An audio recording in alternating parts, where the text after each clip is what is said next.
Today's podcast is brought to you by Precious Metals Advisor Tom Cloud. With nearly 40 years' experience in the precious metals industry, Tom Cloud offers sound advice and the best rates on precious metals. Learn more at ftmdaily.com/gold.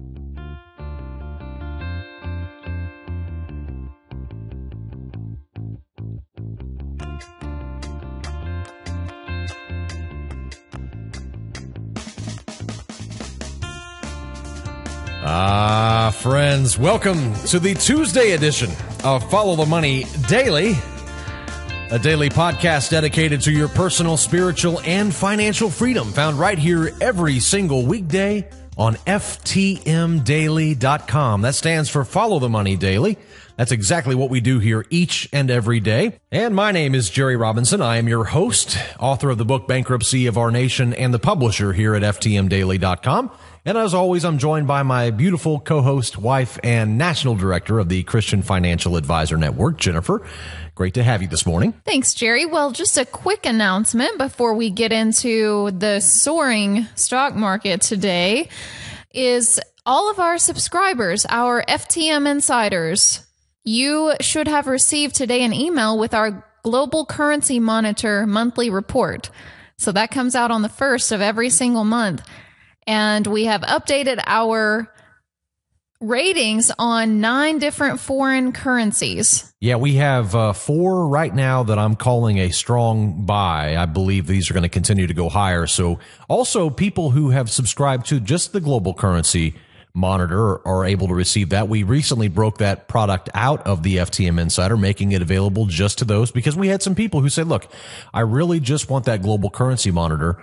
And so we offered that at a very cheap price. So you can learn all about that at our website, ftmdaily.com/store. Well, what about these markets today? Have you seen what's happening out there in the stock market today? All-time highs, both on the Dow Jones Industrial Average and the S&P 500, now sitting at new all-time record highs. Within striking distance on the Dow of 17,000. I mean, we were just literally 25 points away from seeing the Dow Jones at 17,000. Also, the S&P 500 very close, within striking distance of 2,000. These are major psychological levels. I would not be surprised in the least if we run up to these levels, find some resistance, and then pull back a little bit. But I really think we're going to smash through these levels, not because, again, anything having to do with this economy. This economy is a wreck.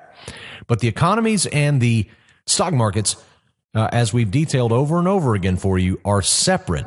Study after study after study, even at the university level, have shown that the economies of a country are not connected to the stock market. So in other words, the economy can be having a very tough time, but the market can be going higher.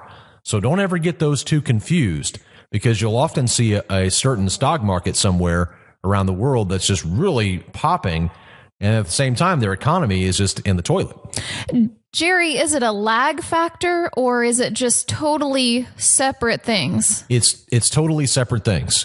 You would think that there would be some sort of overarching place where they meet, but in reality, when you go back and you look at just study after study, you look at the economy of a country compared to its stock market, it just doesn't jive.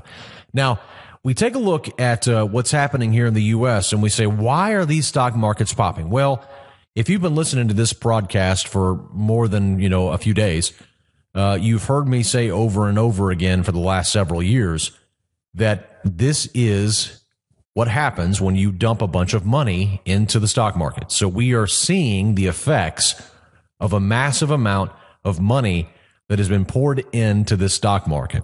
But on top of that, there is some more recent news. A positive report came out of China this week. PMI figures showing that the country's manufacturing output has increased to a 6-month high in the month of June. And that is a pretty big relief to investors, because China's economy has been slowing down lately, causing concerns among investors. But after this latest data release, it seems that those concerns are subsiding. Investors believe that the Chinese economy has stabilized, And so that's causing some bullishness to break out here in the United States and in our markets. On top of that, you have many people who have been on the sidelines now for many years since this market was, in the doldrums back in 2008 and 2009. And many of them are now beginning to step back into these markets at these levels. Okay. So they got out whenever the market was crushed in 2008, 2009, and they stayed out until now. There have been numerous reports that I've been reading over the last couple of weeks. Barron's, Wall Street Journal, Financial Times, a lot of money managers kind of saying the same thing. And they're all saying people are coming out of the woodwork with all kinds of cash ready to put into these markets. So there are a lot of people on the sidelines who, against perhaps even their own better judgment, are going to begin taking their cash that they have been sitting on for years as the markets have risen dramatically. I mean, the S&P 500, for example, is up over 170% since 2009 lows. So, we've really gone a long way. And so now to be taking all of your cash and be piling it into these markets, I'm not saying it's the worst thing that you could do, because who knows? We could double from here. We could go to Dow 30,000. We could go to S&P 4,000. I mean, no one has a crystal ball. So we can't say for sure that it's a terrible idea, but I'll tell you who is saying it's a terrible idea, and that is the Bank of International Settlements.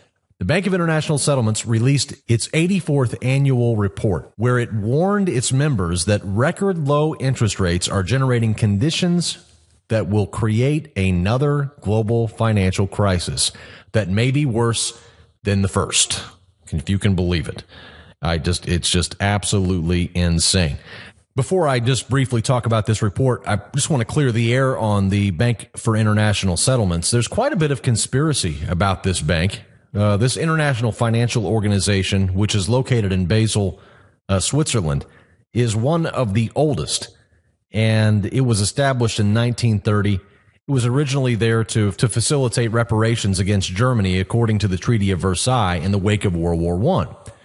And according to its charter, the Bank for International Settlements is an international organization of central banks which fosters international monetary and financial cooperation and serves as a bank for central banks. Okay, so put simply, the BIS, as it is known, is a central bank for central banks. It's completely untouchable. It is bound by no national laws, and it pays no taxes upon any of its profits. Jerry, but I guess because it's not bound by one nation, it doesn't print its own money like these other central banks. It actually issues what are known as SDR, special drawing rights. It used to denominate its holdings in the gold franc, but now it uses SDRs, which many people in the monetary world have often promoted as a possible global currency.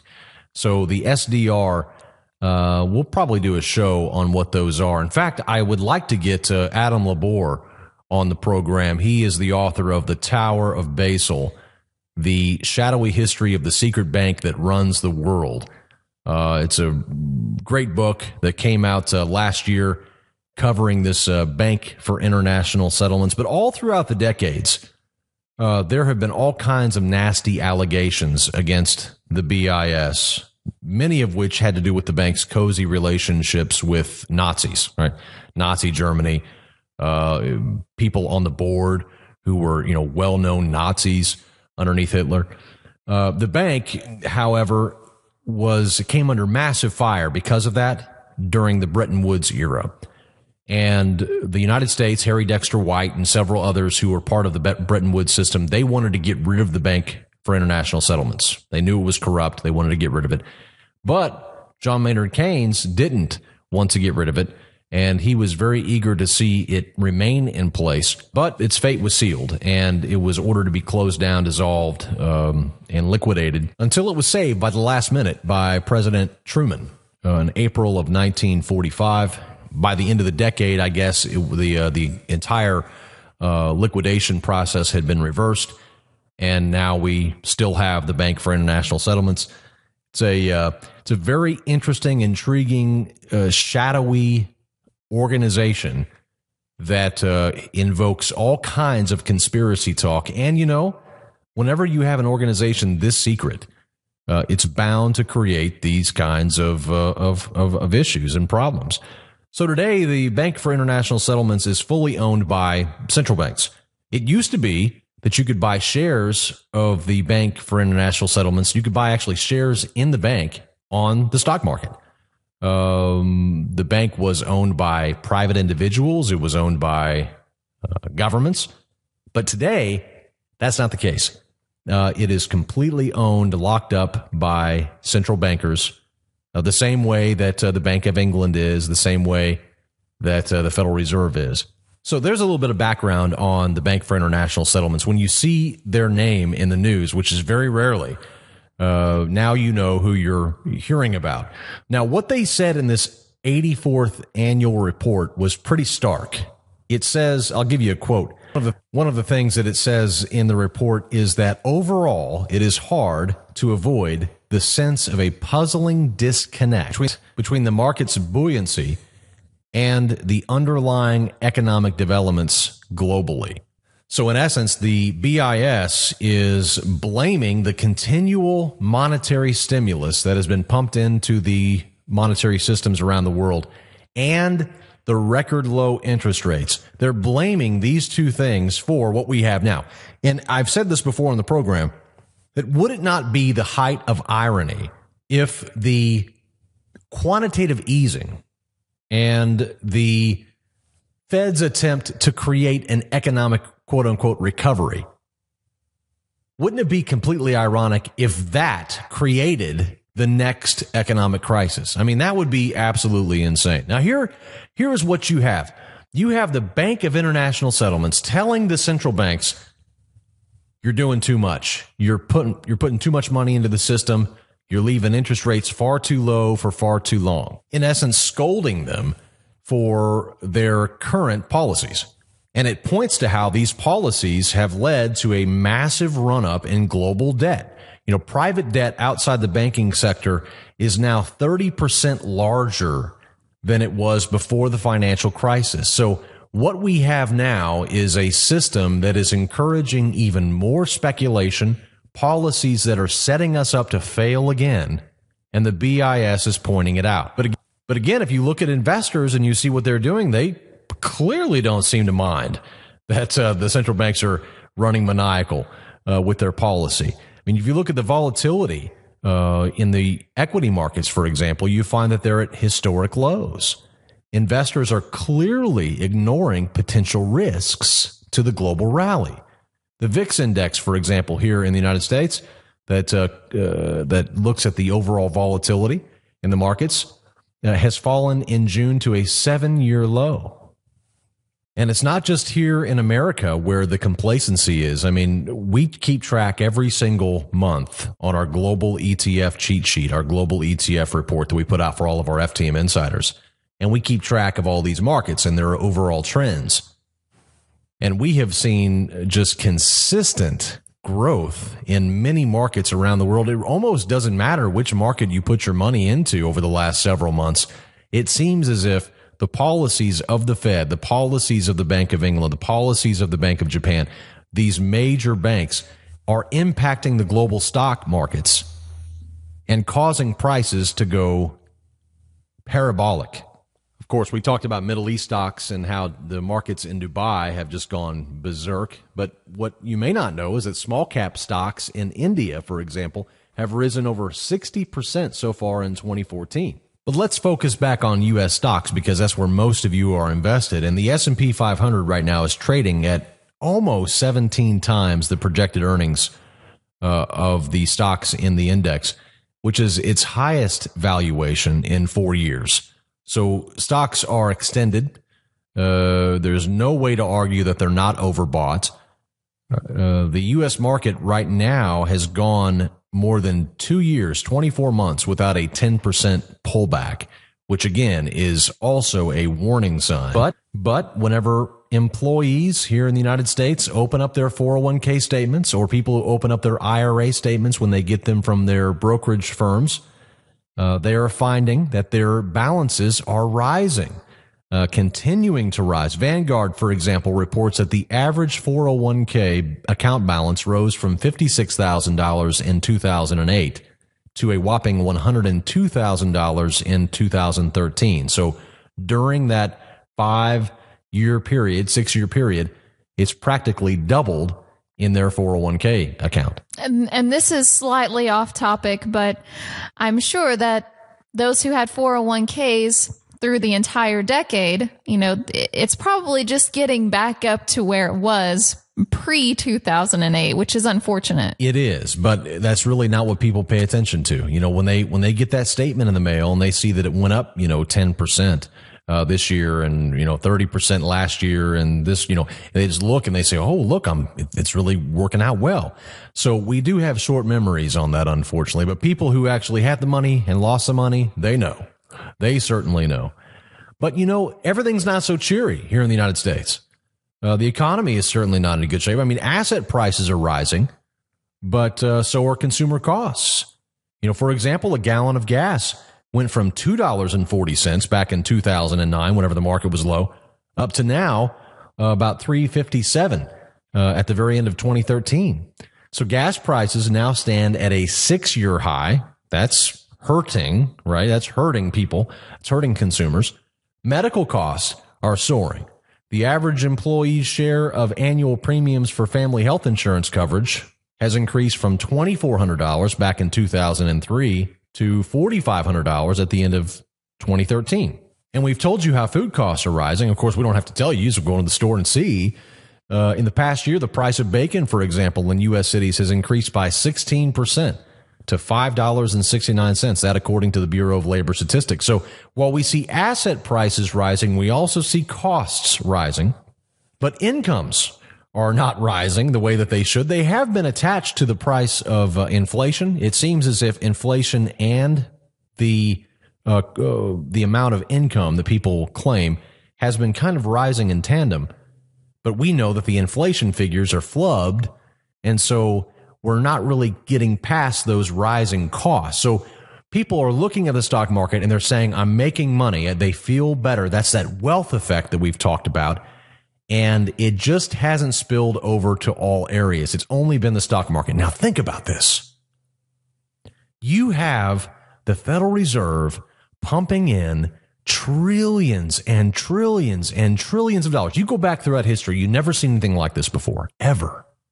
I mean, at the 2000 bubble, the big dot-com crash that we had, that was the real biggie, in recent memory. And the recovery from that was low interest rates. Greenspan lowered the interest rates. It was the old Greenspan doctrine, just cut rates. But when we go forward to 2008, we got into this crisis. The response from the central banks was Herculean. I mean, what the Federal Reserve did was pump in so much money that it completely destroyed the business cycle. There's no way to even tell what the business cycle is doing anymore. They've distorted markets so much now to where you have no clue what's up and what's down. And what's so amazing is that you turn on the financial media and you'll hear people saying, well, did the Fed do a good job? They debate it as if it's even debatable that the Fed could not create economic health or restore economic health to the United States is very telling. All it can do is print money and lower interest rates. And we know from history that when you print money and you lower interest rates, you create chaos, you create problems. And so the central banks are doing exactly what they do best, which is actually what's exactly wrong for the global economy. And the BIS is saying, cut it out, right? Now, somebody might say, well, now, why does the BIS want that? Don't they just want to keep printing money? Don't they? Well, they want this system to be sustainable. They want this system to last as long as it possibly can. Now, you and I both know that this system is not sustainable. It cannot continue like this forever. But it's almost like you're in a boxing ring with somebody and you're just beating them to a bloody pulp, right? You're winning, but you want the fight to last as long as possible. So as soon as you see your opponent about to fall over, you stop. You let them get a little bit of composure. You let them get a little bit of strength back, and then you start pounding again. And that's what they want to do. They want to keep this system intact. They want to keep it where they can keep making money off it. They're making a killing right now, and they want to keep it that way.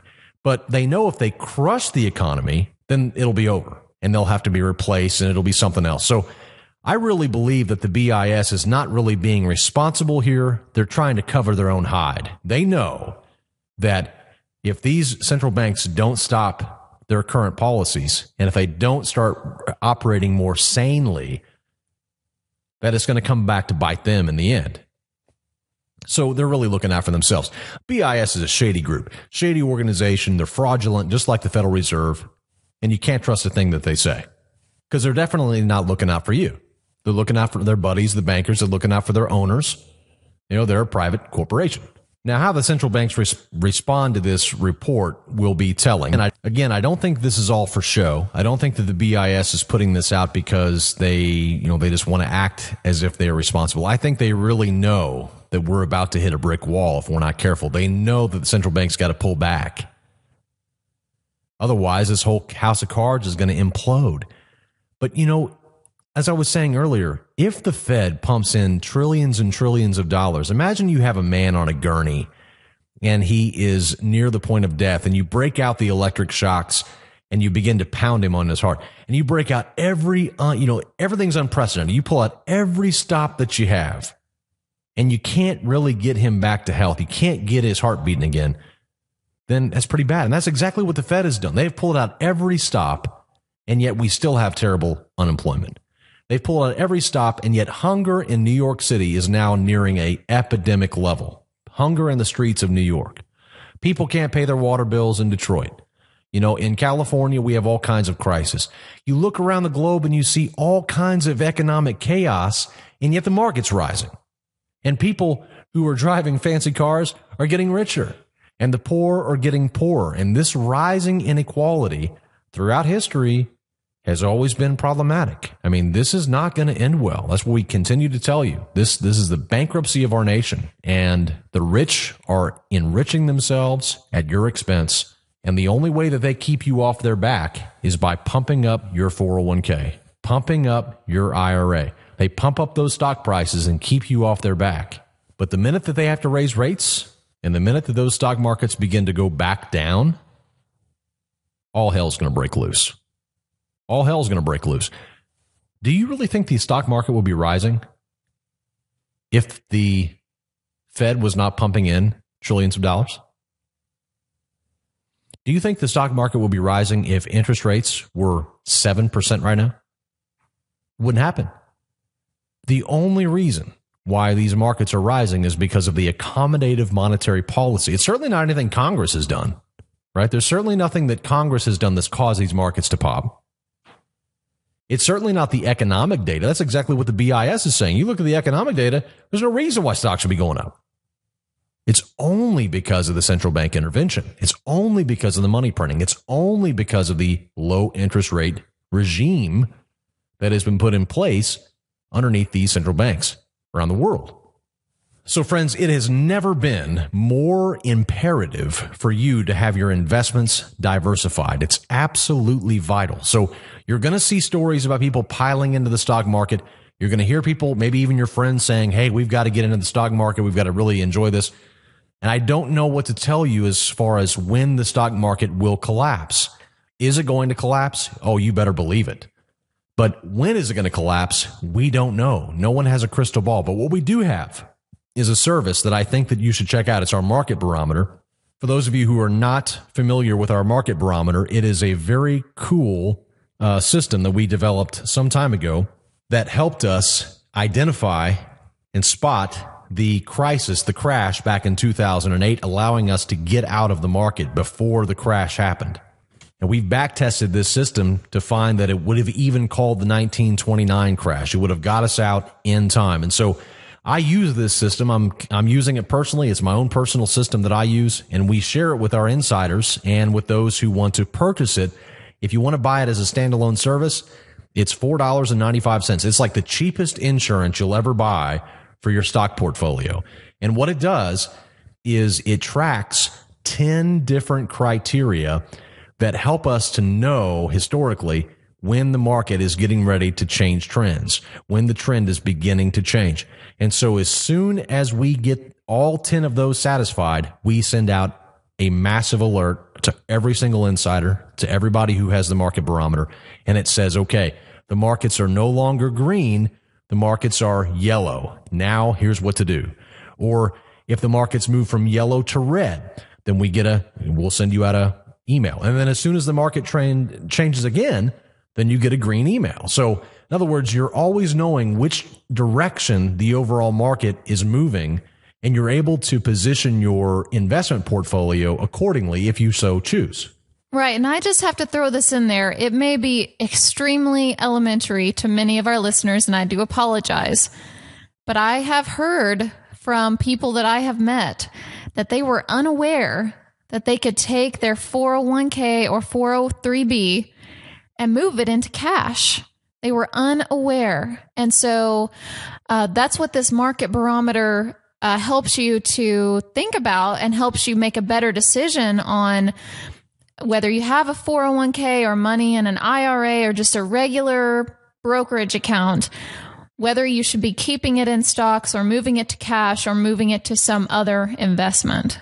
I don't want you to be caught off guard like you were in 2008 and 2009. I don't want you to be caught off guard like you were in 2000 with the dot-com bubble. And I cannot promise you that the market barometer will catch every single piece of lost potential profit.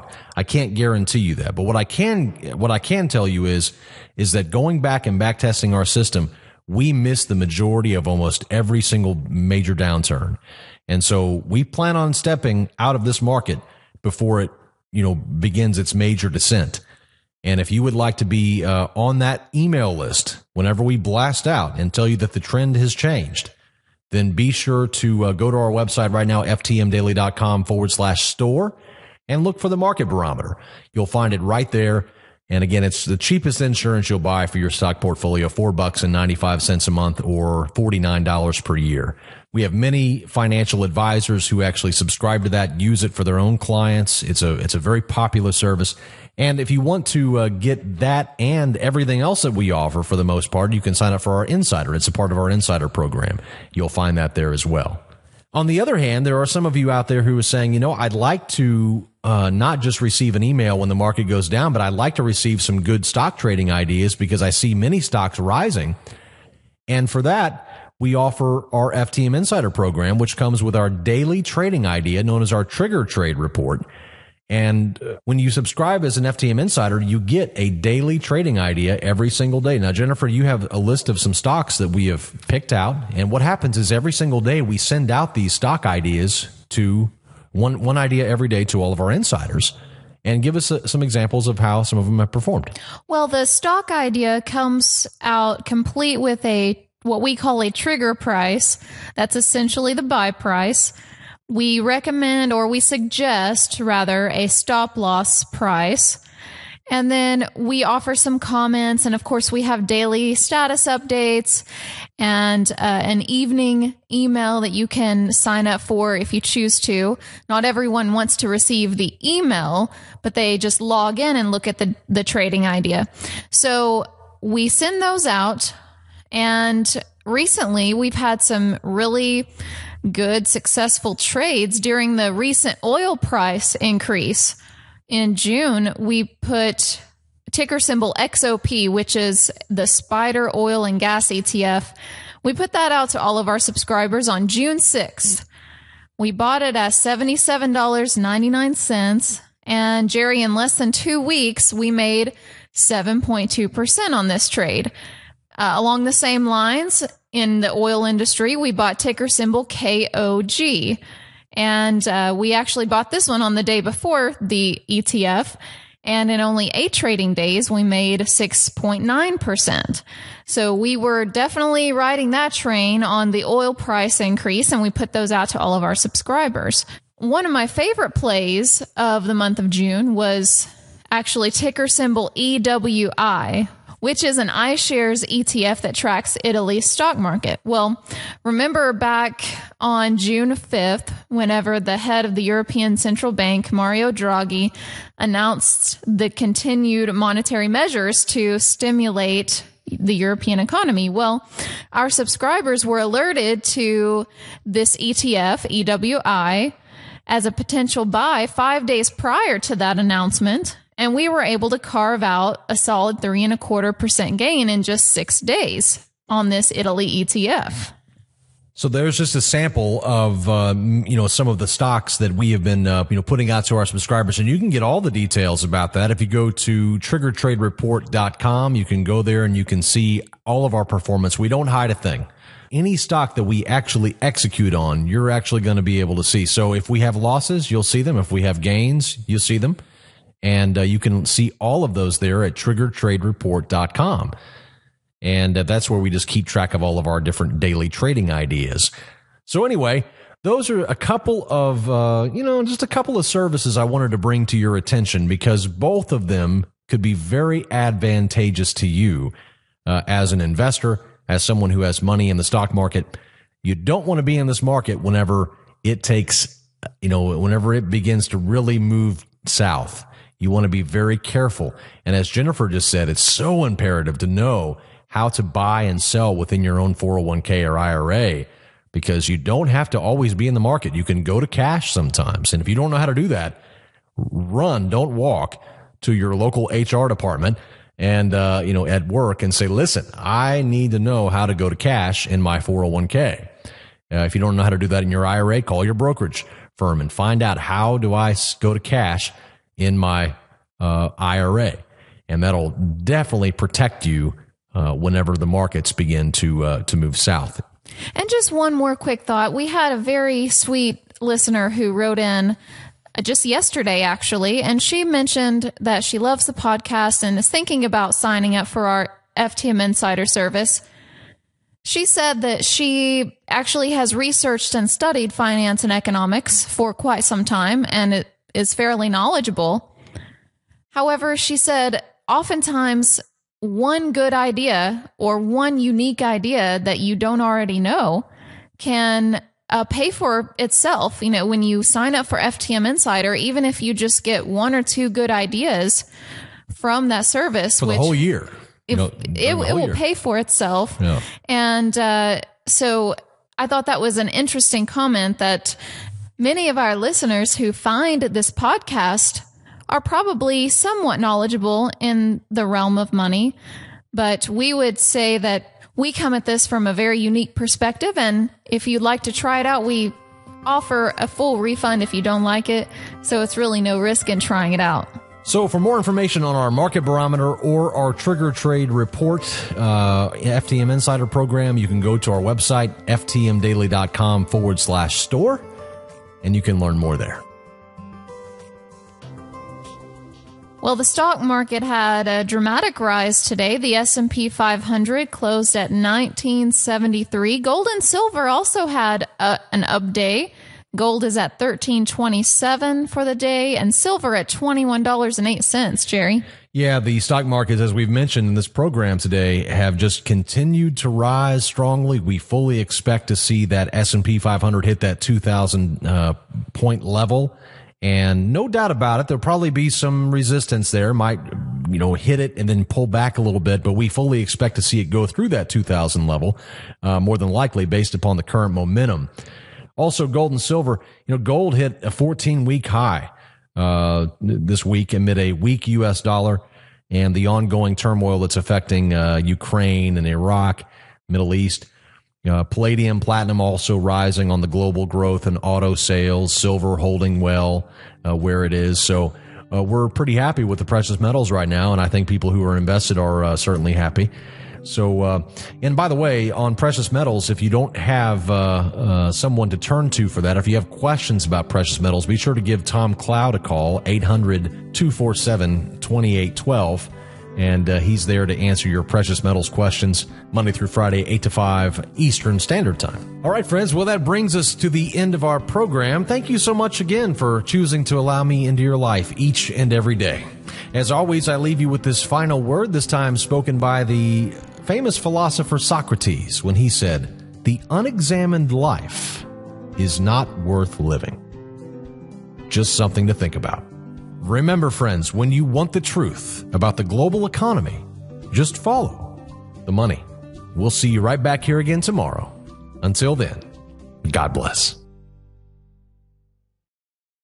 All of the information contained on Follow the Money is strictly for informational and educational purposes. The views and opinions of our guests and sponsors, including Tom Cloud and Jay Peroni, are their own and do not necessarily represent the views of FTMDaily.com or Robinson Media Group, LLC. Jerry and Jennifer Robinson do hold their insurance licenses and may offer consulting on life insurance and fixed retirement income products. Jennifer Robinson is an investment advisor representative with Faith-Based Investor, LLC. Remember, never do your financial planning through podcast or radio. It's your money. Be wise. Do your due diligence and always consult a trusted financial professional before making any financial decisions.